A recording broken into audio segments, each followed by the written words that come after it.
The diner was half empty that gray morning, the smell of coffee and bacon drifting through the air. Rain slid lazily down the windows, tapping a soft rhythm on the glass. A jukebox in the corner played an old country tune, the kind you could feel more than hear. When the door opened, a gust of cold air followed a frail-looking man in a faded army jacket. He walked slowly, leaning on a wooden cane, but there was a quiet dignity in every step. His name was Frank Dawson, 81 years old, a veteran who came here every Thursday for the same meal: scrambled eggs, toast, and black coffee. "Morning, Frank," said Marlene, the waitress, smiling warmly as she wiped down a table. "Morning, sweetheart," he replied, setting his cap on the booth beside him. "Guess the rain still doesn't like me much." He chuckled to himself, then looked out the window, lost for a moment in memories only he could see. The people he'd served with, the ones who never came home. A few tables away, 3 young men were laughing too loudly. They were in their 20s, dressed in hoodies and sneakers, all swagger and no patience. One of them, Jake, tall and cocky, noticed Frank's jacket and smirked. "Check out the old soldier," he whispered to his friends. "Probably thinks he's a hero or something." They laughed, but Jake wasn't done. He stood up and sauntered toward Frank's booth. "Hey, old man," he said. "You fought in the army, right?"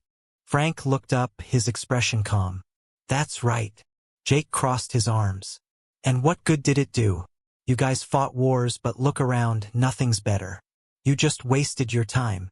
The diner grew quiet. Even the music seemed to fade. Marlene frowned.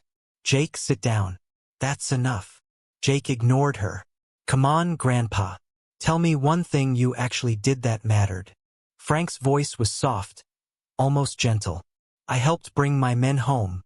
Not all of them, but enough. That mattered to me." Jake rolled his eyes. "Yeah, right. You just did what you were told. Big deal." And then, in a burst of arrogance, Jake slapped Frank's cap off the table. It hit the floor, landing upside down.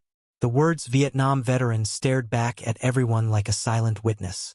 Gasps filled the diner. Marlene froze. Frank didn't move. He just stared at his cap, then slowly bent down, picked it up, and brushed it off. "Son," he said quietly, "you don't know what respect means yet, but one day, life will teach you." Jake scoffed, but before he could reply, a deep voice from across the diner cut through the air. "Apologize. Now." Everyone turned. A tall man in his 50s stood near the counter, his posture straight and commanding. His piercing eyes locked on Jake. "Who the hell are you?" Jake snapped. The man stepped forward. "Commander Reese, U.S. Navy SEALs, retired." His voice carried the weight of authority. "And that man you just disrespected? That's Major Frank Dawson, U.S. Army, Silver Star recipient." Jake blinked, confused. "Major?" Reese nodded. "Major. He led men into battle when most couldn't even stand. He saved lives, including my brother's." A stunned silence filled the diner.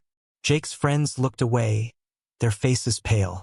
Marlene covered her mouth, her eyes wide. Reese took another step closer. "You think courage is about muscles or attitude? Courage is about standing for something when everything in you says to give up. And that man," he pointed to Frank, "is what courage looks like." Jake's bravado melted away. His hands trembled. I didn't know." Frank finally looked up, his voice calm but firm. "You didn't ask." Those words hit harder than any punch could. Jake's eyes dropped to the floor. "I'm sorry, sir." Frank studied him for a moment, then nodded. "Apology accepted. But learn from it. Respect isn't given. It's earned." Marlene came over with a trembling smile. "Your breakfast is on the house, Frank." He chuckled softly. "Thanks, but I can pay. Always have, always will." As the tension faded, Reese sat beside Frank. "Didn't think I'd run into you here, sir," he said, shaking his head. Frank smiled faintly. "Life's full of surprises, Commander. I just wanted some coffee." Jake quietly slipped out of the diner, shame written all over his face. But just as he reached the door, he stopped, turned back and said, "Sir, thank you for your service." Frank nodded, a small smile tugging at his lips. "You're welcome, son." When the door closed behind Jake, the diner slowly returned to life. Conversations resumed, forks clinked against plates, and the jukebox played another song. Something soft, something hopeful. Reese leaned closer and said, "You know, you could have fought back." Frank shook his head. "I've fought enough battles. Some aren't worth fighting." Outside, the rain stopped. A shaft of sunlight broke through the clouds, pouring through the diner window and resting on Frank's weathered hands. He looked down at them for a moment. Hands that had built, protected, lost, and still chose peace. Marlene poured him another cup of coffee. "You're something else, Frank." He chuckled. "Just old, not special." Reese smiled.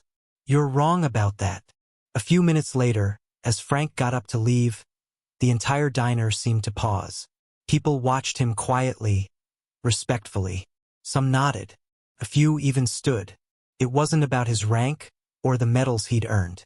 It was about the grace he carried, the kind that comes only from a lifetime of endurance and humility.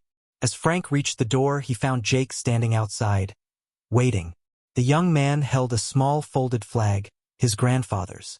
"My granddad was in the army," Jake said softly. "I didn't understand what that meant until today." Frank's eyes softened. "He'd be proud you remembered him." Jake swallowed hard. "Would you take this, sir? As an apology?" Frank shook his head gently. "No, son. Keep it. Honor it. That's how you make it mean something." Jake nodded, tears welling up. "Yes, sir."